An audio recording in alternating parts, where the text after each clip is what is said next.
আমার প্রশ্ন হলো গায়েবানা জানাজার শরঈ বিধান কি? বর্তমান মানুষের সময়ের প্রেক্ষিতে বুঝিয়ে বলবেন কি? গায়েবানা জানাজা এক শুরুতে বৈধ, সেটা হলো কোনো মুসলিম যদি এমন এক জায়গায় মারা যান যেখানে তার বৈধ জানাজা হয় নাই, তার জানাজা দেয়ার কোনো লোক মুসলমান সেখানে নাই, এমত অবস্থায় যেখানে মুসলমানরা আছে তারা সংবাদ পেলে তার গায়েবানা জানাজা পড়বে।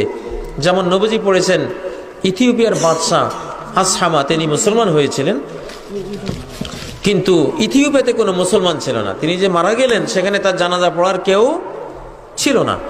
এই জন্য নবীজি বললেন সাল্লু আলা সাহিবিকুম, তোমাদের এই সাথী আসহামা যে মারা গেলেন তার জানাজা পড়ো। গায়েবানা জানা দিয়েছেন এই জন্য যে ওখানে জানাজা হয় নাই।